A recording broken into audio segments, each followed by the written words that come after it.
પ્રિય દર્શકો, સ્તવન બાઇબલ અભ્યાસ કાર્યક્રમમાં હું આપ સૌનું હાર્દિક સ્વાગત કરું છું.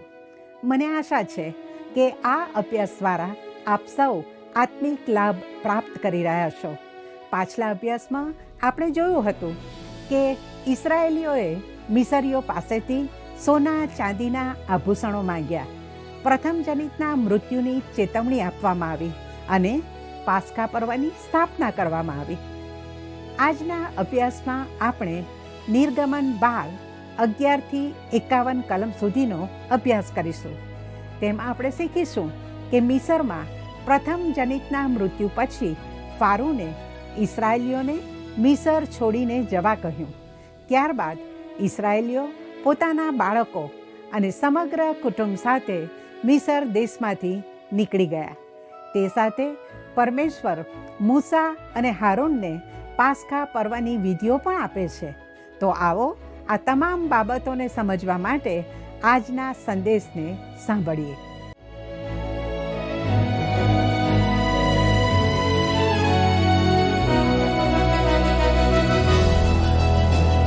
પ્રિય મિત્રો, આવો આપણા અભ્યાસમાં આગળ વધતા નિર્ગમન 12 તેની 11 અને 12 કલમ વાંચીએ.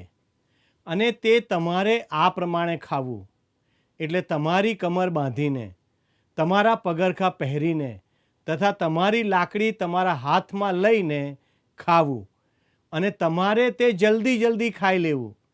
તે યહોવાનું પાસ્કા છે, કેમ કે તે રાત્રે હું આખા મિસર દેશમાં ફરીશ ને મિસર દેશમાં મનુષ્યના તથા પશુના સર્વપ્રથમ જનિતને મારી નાખીશ, અને હું મિસરના સર્વ દેવો પર ન્યાય શાસન લાવીશ. હું યહોવા છું. મિત્ર, જ્યારે તમે પ્રભુ ઈસુ ખ્રિસ્ત પાસે આવો છો ત્યારે આત્મિક રીતે તમારી કમર કસેલી હોવી જોઈએ. તેનો અર્થ એ છે કે પાપી જગતની મોહમાયામાંથી બહાર નીકળવા તમે પડે પડ તૈયાર હોવા જોઈએ. ખ્રિસ્તને સ્વીકાર્યા પછી દુનિયાવી બાબતોમાં ફરી સામેલ ન થવું જોઈએ. મિત્રો, જો કોઈનું સાચું હૃદય પરિવર્તન થાય તો તે પહેલાંની જેમ જ સતત પાપી જીવન જીવવાનું ચાલુ રાખતો નથી. તેનો અર્થ એવો નથી કે માનવ સહજ નબળાઈને કારણે તમારાથી ક્યારેય કોઈ ભૂલ નહીં થાય, પરંતુ પાપમય જીવન જીવવાની આદતથી દૂર રહેવું જોઈએ. વહાલા દર્શકો, જો તમારા ઘરની બારશાક પર હલવાનનું પવિત્ર રક્ત લગાવેલું હશે તો જ તમે મિસરમાંથી એટલે પાપી જગતની ગુલામીમાંથી બહાર નીકળી શકશો. તમારે તમારી કમર કસીને દરેક પડે તૈયાર રહીને તે બલિદાનના હલવાનને ખાવાનું છે. ઈશ્વરે મિસરના મુખ્ય દેવો વિરુદ્ધ એક પછી એક મરકીઓ મોકલી હતી. મિસ્રીઓના આ દેવો લોકોની પાસે પ્રથમ જનિતના બલિદાનની માંગ કરતા હતા. તેથી હવે ઈશ્વર આ 10મી મરકી દ્વારા પોતાનું આખરી નિશાન તાકી રહ્યા છે. આવો 13મી કલમ વાંચીએ. અને તમે જે ઘરમાં રહો છો તે ઉપરનું રક્ત તમારા લાભમાં ચિહ્નરૂપ થશે. અને જ્યારે હું મિસર દેશ પર મરો લાવીશ ત્યારે હું તે રક્ત જોઈને તમને ટાળી મૂકીશ ને તમારો વિનાશ કરવાને તમારા પર મરકી આવશે નહીં. મિત્રો, ઇસરાયેલીઓ ઇબ્રાહિમના સંતાનો હોવાથી બચી ગયા એવું નહોતું. જો મિસ્રીઓએ પણ આજ્ઞા પાળી હોત તો તેઓ પણ ચોક્કસ બચી ગયા હોત.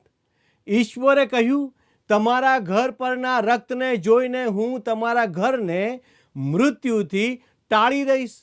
તે રાત્રે કોઈ વ્યક્તિ પોતાના સારા સ્વભાવ, પ્રમાણિકતા કે શ્રેષ્ઠ પ્રયાસોને કારણે બચી નહોતી. મૃત્યુનો દૂત લોકોના ચારિત્રનું સર્વેક્ષણ કરવા નહોતો નીકળ્યો.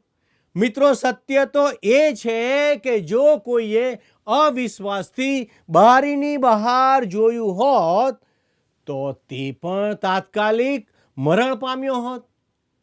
તેઓએ માત્ર ઘરમાં રહીને એ રક્ત પર પૂરો વિશ્વાસ રાખવાનો હતો. ઈશ્વરના વચન મુજબ તેમાં બીજું કંઈ જ કરવાની જરૂર નહોતી. તે રાત્રે માત્ર એ જ લોકો બચ્યા જેમણે બારસાક પર રક્ત છાંટીને ઈશ્વર પર વિશ્વાસ કર્યો. મિત્રો, કદાચ હું આ બધી બાબતો સંપૂર્ણપણે ન સમજતો હોઉં, પણ હું ઈશ્વરના વચન પર પૂરેપૂરો વિશ્વાસ કરું છું કે પ્રભુ ઈસુ ખ્રિસ્તનું પવિત્ર રક્ત મારો સાચો ઉદ્ધાર કરશે. ઈશ્વરે સ્પષ્ટ કહ્યું હતું કે રક્ત જોઈને તેઓ તે ઘરને મૃત્યુથી ટાળી દેશે. મિત્રો, અહીં રક્ત એ કોઈ જાદુ કે અંધશ્રદ્ધા નહોતી, પણ ઈશ્વરના વચનનો એક મહાન સિદ્ધાંત છે. રક્ત વહેવડાવ્યા વિના પાપોની માફી નથી.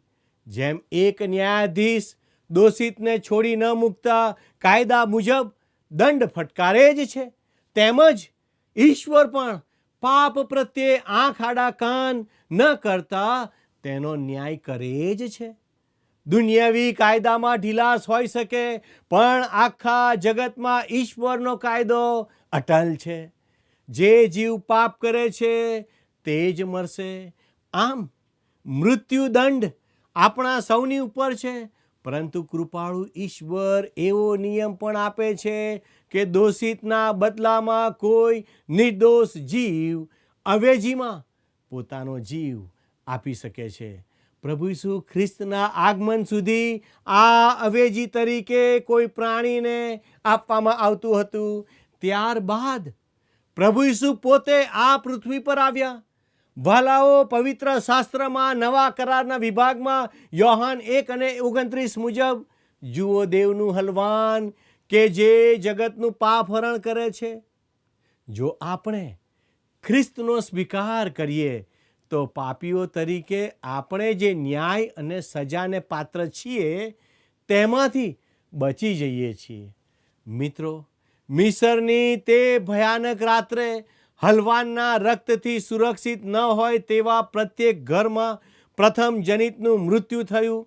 બારસાક પર રક્ત લગાવવું એ વિશ્વાસની નિશાની હતી, જે પ્રભુ ઈસુ ખ્રિસ્તમાંના આપણા અંગત વિશ્વાસના સ્વીકારને દર્શાવે છે. આ મહાન ઉદ્ધાર પછી પાસ્કા પર્વની શરૂઆત થઈ.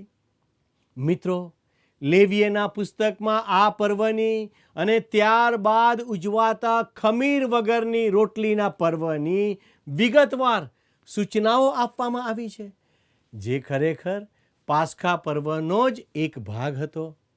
મિત્રો, આપણા અભ્યાસમાં આગળ વધતા આવો આપણે નિર્ગમન 12:14-16 કલમો વાંચીએ અને આ દિવસ તમને સ્મરણાર્થે થાય ને તમારે યહોવા પ્રત્યે એનું પર્વ પાળવું.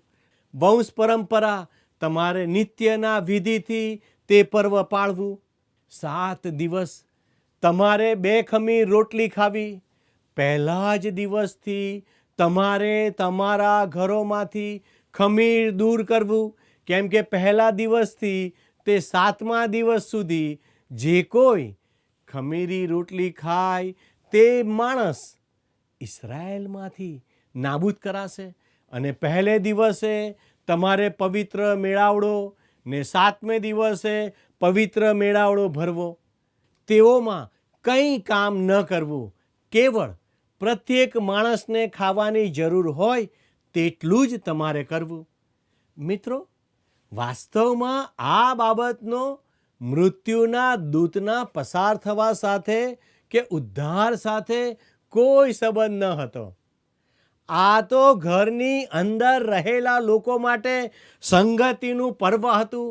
ઈશ્વરની સ્પષ્ટ આજ્ઞા મુજબ આ પર્વ પાળવું અને સાથે ભોજન લેવું એ તેઓની આત્મિક ફરજ હતી, જેના દ્વારા તેઓ પોતાના ઉદ્ધારક ઈશ્વર સાથે અતૂટ, આનંદમય અને વિશ્વાસપૂર્ણ સંગતિ કરી શકે. મિત્રો, 17મી કલમમાં લખ્યું છે, અને તમારે 2 ખમીર રોટલીનું પર્વ પાળવું, કેમ કે એ જ દિવસે હું તમારા સૈન્યો મિસર દેશમાંથી કાઢી લાવ્યો છું. એ માટે તમારે વંશ પરંપરા એ દિવસને નિત્યના વિધિથી પાળવો. પાસ્કા પર્વની રાત્રે મિસરમાંથી હાંકી કઢાયા પછી ઇસ્રાયેલીઓએ અરણ્યની કૂચ દરમિયાન 7 દિવસ માત્ર ખમીર વગરની રોટલી જ ખાધી. આ રોટલી સંપૂર્ણપણે ખમીર રહિત હોવી તે ફરજિયાત હતું. જો કોઈ ખમીરવાળી રોટલી ખાય તો તેને ઈશ્વર અને પોતાના લોકોની સંગતમાંથી દૂર કરવામાં આવતો. મિત્રો, 14 થી 20 કલમ વચ્ચે 8 વાર થયેલો ખમીર શબ્દનો ઉલ્લેખ આ નિયમની ગંભીરતા સ્પષ્ટપણે દર્શાવે છે. 19 અને 20 કલમ જણાવે છે 7 દિવસ તમારા ઘરોમાં કંઈ પણ ખમીર રહેવું ન જોઈએ, કેમ કે જે કોઈ ખમીરી વસ્તુ ખાય તે માણસ ઇસ્રાયેલની જમાતમાંથી નાબૂદ કરાશે, પછી તે પરદેશી હોય કે એતદેશી હોય. કંઈ પણ ખમીરી વસ્તુ તમારે ખાવી નહીં. તમારા સર્વ રહેઠાણોમાં તમારે 2 ખમીર રોટલી ખાવી. પ્રિય મિત્રો, બાઇબલમાં ખમીર હંમેશા દુષ્ટતા, ભ્રષ્ટતા અને પાપનું પ્રતીક છે. માથીના 13મા અધ્યાયમાં પ્રભુ ઈસુએ આપેલા 3 માપ લોટમાં ખમીર છુપાવતી સ્ત્રીના દ્રષ્ટાંતને ઘણા લોકો ખોટી રીતે સમજે છે. વાસ્તવમાં 3 માપ લોટ એ ઈશ્વરના પવિત્ર અને શુદ્ધ વચનનું પ્રતીક છે. ખમીર તે શુભ સંદેશ નથી, પરંતુ શુદ્ધ વચનમાં છુપી રીતે ભેળવાયેલું ખોટું શિક્ષણ છે. મિત્રો, આજે ખ્રિસ્તી જગતમાં ઈશ્વરના વચનમાં આવું જ ખમીર મોટા પ્રમાણમાં ભેળવાઈ રહ્યું છે, જે દુઃખદ છે. અનેક સંપ્રદાયો અને જૂથો બાઇબલનો ઉપયોગ તો કરે છે, પણ તેમાં ચાલાકીથી ખોટું શિક્ષણ ભેળવે છે, જેના પર ભોળા લોકો આસાનીથી વિશ્વાસ કરી લે છે. બરાબર આ જ ખમીરથી દૂર રહેવા માટે ઇસ્રાયેલીઓને ચેતવણી આપવામાં આવી હતી. પ્રભુ ઈસુ ખ્રિસ્તે માથીની સુવાર્તામાં ખમીરના આ ગંભીર આત્મિક અર્થને એકદમ સ્પષ્ટ કર્યો છે. માથી 16 અને 6 કહે છે, ત્યારે ઈસુએ તેઓને કહ્યું કે ફરોશીઓના તથા સદુકીઓના ખમીર વિશે તમે સાવધાન થાવ ને ખબરદાર રહો. પછી માથી 16 અને 11 કહે છે, તમે કેમ નથી સમજતા કે મેં તમને રોટલી સંબંધી કહ્યું નહોતું, પણ ફરોશીઓના તથા સદુકીઓના ખમીર વિશે તમે સાવધાન રહો એમ મેં કહ્યું હતું. મિત્રો, શરૂઆતમાં શિષ્યોને લાગ્યું કે પ્રભુ ખાવાની રોટલીની વાત કરી રહ્યા છે, પરંતુ આખરે તેઓને સમજાયું કે પ્રભુ કોઈ ભૌતિક ખમીર વિશે નહીં, પણ વાસ્તવમાં ફરોશીઓ અને સદુકીઓના ભ્રષ્ટ અને દુષ્ટ શિક્ષણ વિશે ગંભીર ચેતવણી આપી રહ્યા હતા. મિત્રો, સામાન્ય રીતે ખમીર વગરની રોટલી સ્વાદિષ્ટ હોતી નથી. તેવી જ રીતે આજે ઘણા લોકોને દેવના શુદ્ધ અને ભેળસેળ વગરના વચનો સાંભળવા કે તેનો ઊંડો અભ્યાસ કરવા ગમતો નથી. તેઓ દેવળમાં માત્ર સામાજિક મુલાકાતો, સંગીત કે મનોરંજન માટે જ આવે છે, કારણ કે દેવનું સ્પષ્ટ વચન તેમના કાનને સ્વાદિષ્ટ લાગતું નથી. મિત્રો, ખમીર વગરની રોટલી ખમીરવાળી રોટલી જેટલી નરમ કે સ્વાદિષ્ટ લાગતી નથી. તે જ રીતે ઈશ્વરનું શુદ્ધ, સ્પષ્ટ અને ક્યારેક કડક લાગતું વચન જ આપણો સાચો અને ઉત્તમ આત્મિક ખોરાક છે. મિત્રો, આવો આપણે 22 અને 23 કલમ વાંચીએ. અને જુફાની એક જુડી લઈને તેને વાસણમાંના રક્તમાં બોળીને ઓતરંગ પર તથા બંને બારસાક પર તે વાસણમાંના રક્તમાંથી છાંટો. અને સવાર સુધી તમારામાંના કોઈએ ઘરના બારણાની બહાર જવું નહીં, કેમ કે મિસ્રીઓ ઉપર મરો લાવવા સારું યહોવા આખા દેશમાં ફરશે અને ઓતરંગ ઉપર તથા બંને બારશાક પર તે રક્ત જોઈને યહોવા તે બારણું ટાળી મૂકશે ને વિનાશકને તમારા ઘરોમાં પેસીને તમારા પર મરો લાવવા દેશે નહીં. મિત્રો, શું તમે વિચાર્યું છે કે ઇસરાયેલીઓએ બારશાક પર રક્ત કેવી રીતે લગાવ્યું હશે? તે માટે તેઓએ જુફા નામના નાના છોડનો ઉપયોગ કર્યો હતો. તેના ઝુમખાને રક્તમાં બોળીને દરવાજા પર છાંટવામાં આવતું. આ જુફાનો છોડ એ આપણા વિશ્વાસનું બહુ મોટું પ્રતીક છે. જે રીતે જુફાથી રક્ત લગાવવામાં આવ્યું, તેમજ આજે પણ પ્રભુ ઈસુ ખ્રિસ્તના પવિત્ર રક્તને આપણા હૃદય અને જીવન પર લાગુ કરવા માટે વિશ્વાસની જરૂર છે. એવો અતૂટ વિશ્વાસ કે ખ્રિસ્ત તમારા માટે મૃત્યુ પામ્યા છે અને તેમણે તમારા ઉદ્ધારનું મહાન કાર્ય કર્યું છે. ભલા દર્શક મિત્રો, હવે આપણે 10મો અનર્થ જોઈશું. તે તો પ્રથમ જનિતનું મૃત્યુ એટલે મિસર પર આવનારો છેલ્લો ન્યાય અને મરકી હતા. તેના માટે ઈશ્વરે પોતાના લોકોને પહેલેથી જ તૈયાર કર્યા હતા. ગોસેન દેશ છેલ્લી 3 મરકીઓમાંથી બચી ગયો હતો, પરંતુ આ મરકીમાં બારશાક પર રક્ત લગાવ્યા વિના બચી શકાય તેમ નહોતું. જો કોઈ મિસ્રીએ પણ ઇસરાયેલીઓનું ઉદાહરણ જોઈને બારશાક પર રક્ત લગાવીને ઈશ્વર પર વિશ્વાસ કર્યો હોત, તો તેના પ્રથમ જનિતનો પણ ચોક્કસ બચાવ થાત. મિત્રો, ન્યાયના દિવસે ઘણાને એ જાણીને આશ્ચર્ય થશે કે પ્રભુ ઈસુ એવો પ્રશ્ન નથી પૂછવાના કે તમે કઈ મંડળીના સભ્ય હતા. જો તમે સાચા હૃદયથી પ્રભુ ઈસુ ખ્રિસ્ત પર તમારા ઉદ્ધારક તરીકે વિશ્વાસ કર્યો છે, તો પવિત્ર આત્મા દ્વારા તમે પહેલેથી જ ઈશ્વરની દ્રષ્ટિમાં સાચી મંડળીના સભ્ય બની ચૂક્યા છો. 29 અને 30 કલમ જોઈએ. અને મધ્યરાત્રે એમ થયું કે યહોવાએ રાજ્યાસને બિરાજમાન ફારૂનના પ્રથમ જનિતથી માંડીને તુરંગવાસી કેદીના પ્રથમ જનિત સુધી મિસર દેશમાંના સર્વ પ્રથમ જનિતોને મારી નાખ્યા અને પશુના પ્રથમ જન્મેલાને પણ મારી નાખ્યા.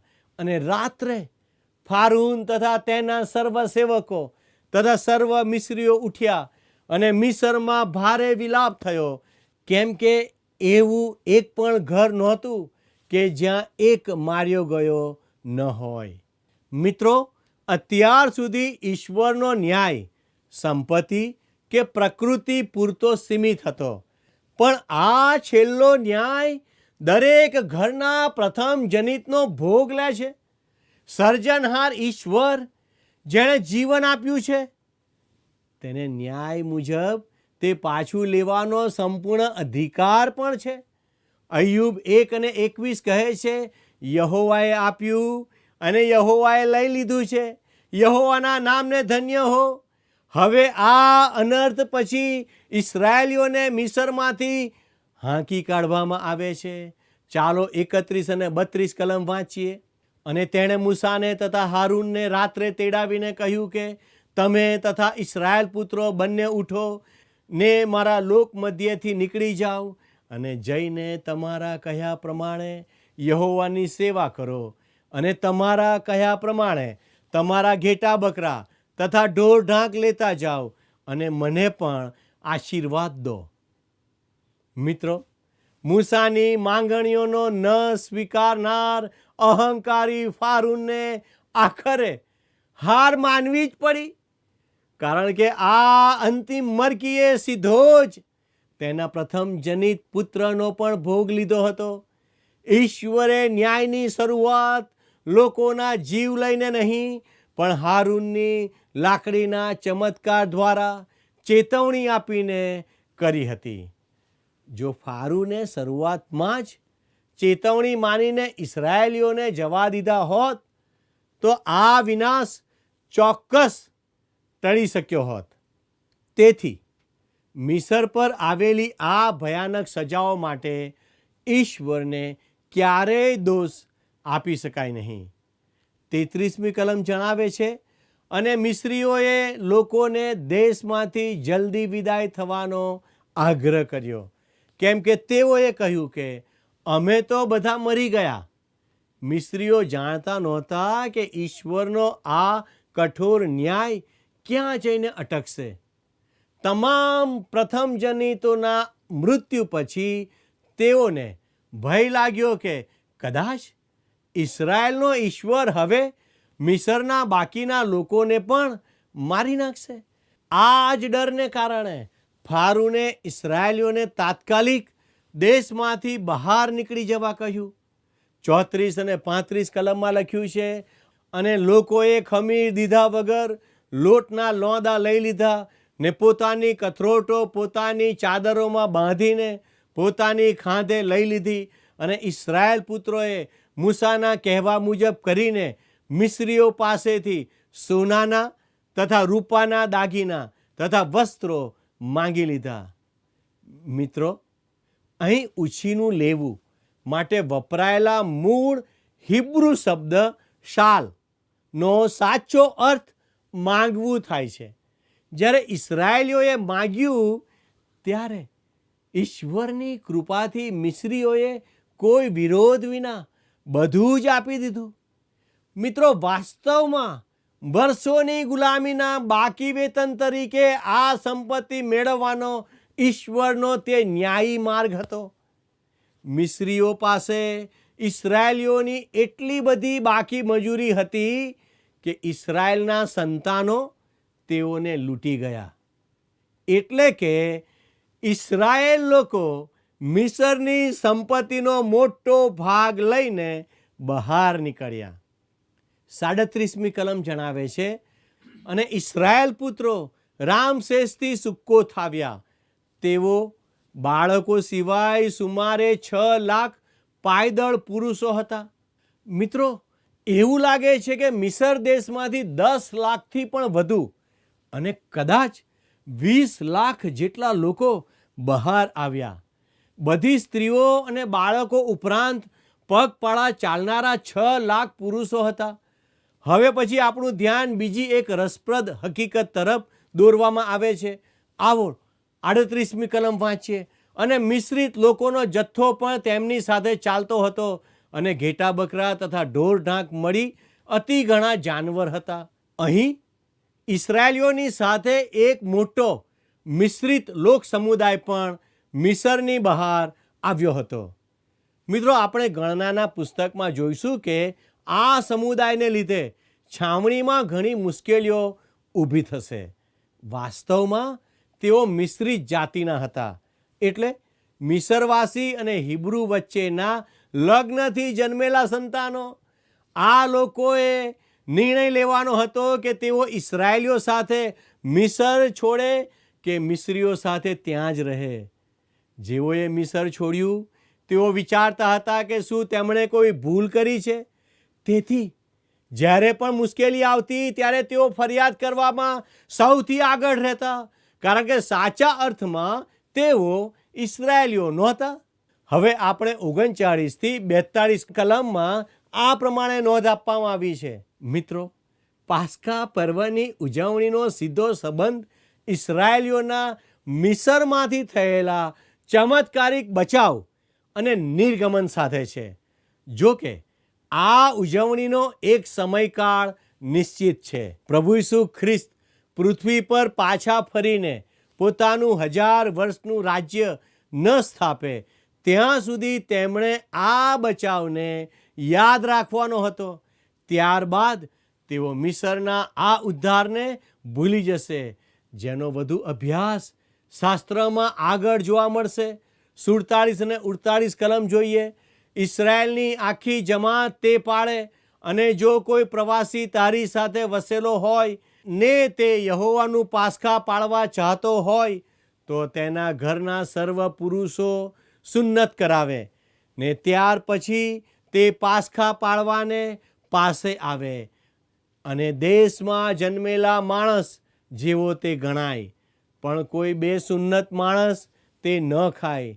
મિત્રો, માત્ર એવા જ લોકો આ પવિત્ર ઉજવણીમાં ભાગ લઈ શકતા હતા જેઓએ પોતાના અંગત વિશ્વાસ દ્વારા પોતાને દેવના લોકો સાથે સાચા હૃદયથી જોડી દીધા હોય. જો કોઈ બિન યહૂદી પણ પોતાના સાચા વિશ્વાસ દ્વારા પોતાને ઇસ્રાયેલના દેવ અને તેમના લોકો સાથે જોડવા માંગતો હોય તો તેને પણ આ પર્વમાં ભાગ લેવા માટે પૂરો આવકાર આપવામાં આવતો હતો. છેલ્લે 49 થી 51 કલમમાં આ પ્રમાણે નોંધ આપવામાં આવી છે: જેમ આપણે ઇસ્રાયેલના સંતાનોને મિસરમાંથી બહાર નીકળીને લાલ સમુદ્ર તરફ અને ત્યાંથી અરણ્યમાં જતા જોઈએ છીએ, તેમ આપણે પણ આજે ઈશ્વરની આજ્ઞાઓને અનુસરીને ખ્રિસ્તી જીવનમાં આગળ વધવાનું છે. વાલા મિત્રો, મારો સમય હવે પૂરો થાય છે. ઈશ્વર આપને આશીષ આપે. આમેન. પ્રિય દર્શકો, આજે આપણે જોયું કે પાપ કેવી રીતે આપણા જીવનમાં પ્રવેશ કરે છે અને ધીમે ધીમે આપણા સમગ્ર જીવનમાં ફેલાઈ જાય છે.